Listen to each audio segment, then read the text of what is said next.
Here is the news at 4. First, the highlights. Lagos State government set to inculcate financial literacy for indigent women. Federal government underscores important role of private sector in advancing agriculture in Nigeria. On the foreign scene, Bangladesh orders arrest of self-exiled former Prime Minister Hasina. And then Sports Minister of Sports congratulates Flamingos for impressive performance against New Zealand. Now the details. I am Akan Usen.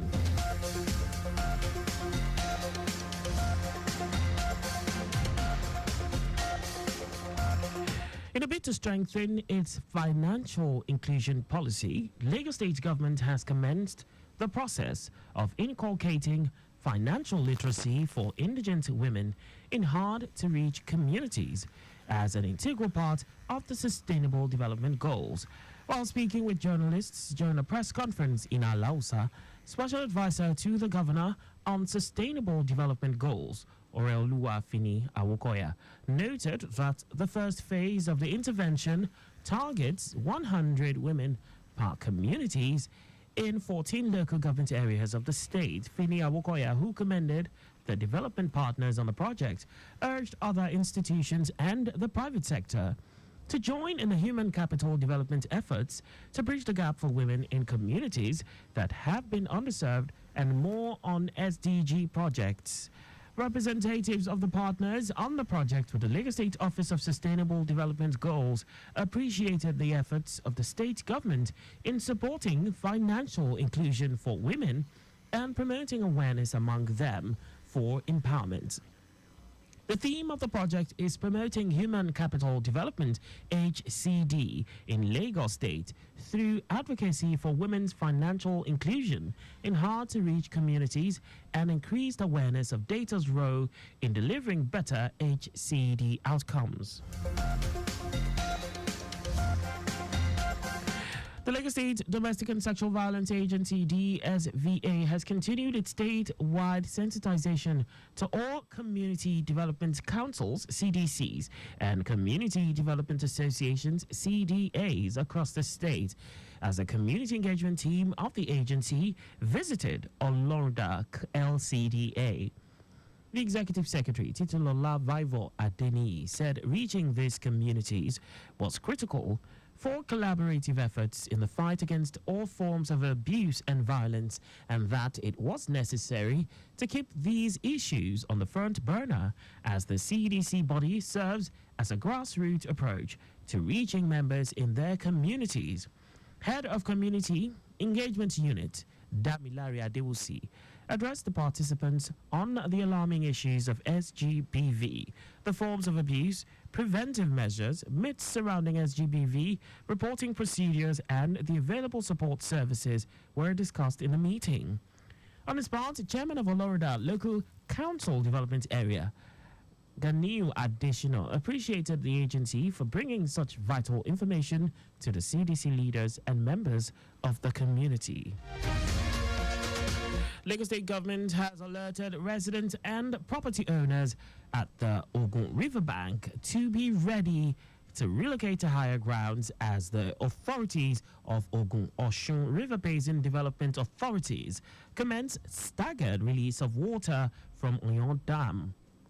Commissioner for Environment and Water Resources, Tokunbo Wahab, said Lagosians needed to be alerted on the commencement of the release of water to maintain the sanctity of the dam and its socio-economic implications for Lagos State. Wahab said it is crucial to understand that the dam's annual operations are informed by real-time hydrological data, rainfall predictions from the Nigerian Meteorological Agency (NIMET), and flood outlooks from the Nigeria Hydrological Services Agency (NISA), saying these sources guide the water release decisions to ensure both flood control and the integrity of the dam.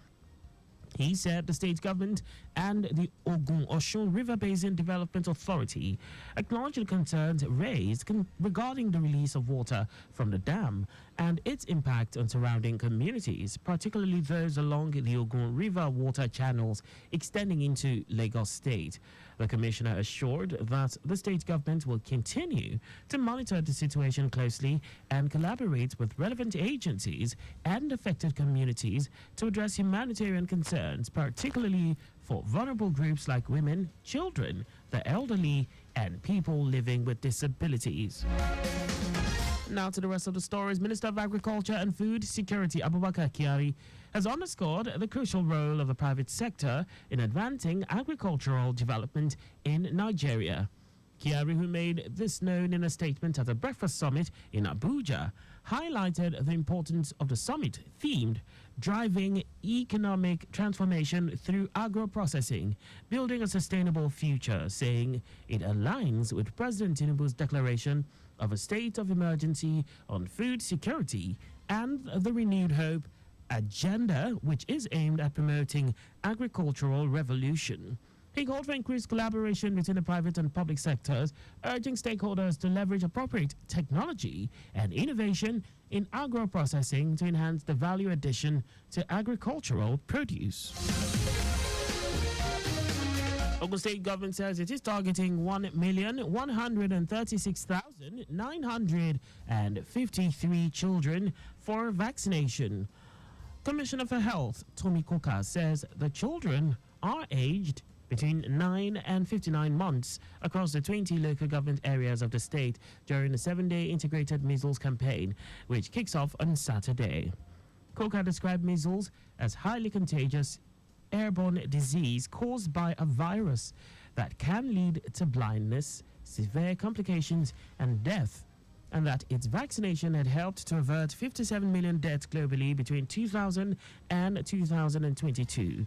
She noted that there was an estimated 136,000 measles deaths globally, mostly among the unvaccinated or under-vaccinated children under 5 years in 2022. And now to foreign news. A Bangladesh court has ordered the arrest of self-exiled former Prime Minister Sheikh Hasina, who fled to India more than 2 months ago after being toppled in a student-led uprising. Chief Prosecutor of Bangladesh's International Crimes Tribunal, Mohammed Islam, said the court had issued arrest warrants for Hasina and 45 others, ordering that they attend court by November 18. Human rights groups accused the Prime Minister of using excessive force against protesters, a charge she denied.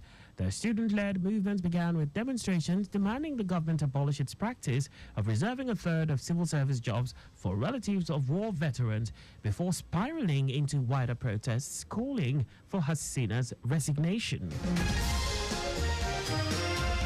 In our sports, Minister of Sports John Eno has congratulated Nigeria's Flamingos for their impressive win against New Zealand at the FIFA Under-17 Women's World Cup.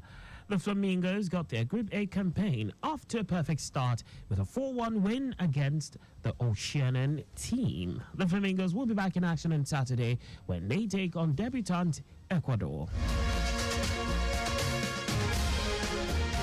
That's all for the news at 4. Always carry out proper and adequate checks on your vehicles before setting out. You can follow us and like all our various social media platforms on X at Traffic Radio 961, Facebook Lagos Traffic Radio 96.1 FM, Instagram Lagos Traffic Radio 961. On YouTube, subscribe and watch us live on our channel, Traffic Radio 961. You can also visit our website on www.trafficradio961.ng. Did you know that the Sanwo-Olu administration supplied 86,000 dual furniture sets to 775 public schools? You can get more details on the Lagos State Government website. To end the news, here are the highlights of the major stories. In a bid to strengthen its financial inclusion policy, Lagos State Government has commenced the process of inculcating financial literacy for indigent women in hard-to-reach communities as an integral part of the Sustainable Development Goals. Minister of Agriculture and Food Security Abubakar Kyari has underscored the crucial role of the private sector in advancing agricultural development in Nigeria. We also told you that a Bangladeshi court has ordered the arrest of self-exiled former Prime Minister Sheikh Hasina, who fled to India more than 2 months ago after being toppled in a student-led uprising. And in sports, Minister of Sports John Enoh has congratulated the Nigeria's Flamingos for their impressive win against New Zealand at the FIFA Under-17 Women's World Cup. For contact with the newsroom, please send a message to info@trafficradio961.ng. And that ends the news broadcast compiled by Sadiq Yusuf. I am Akan Usen. Thanks for listening and please stay safe. Good afternoon.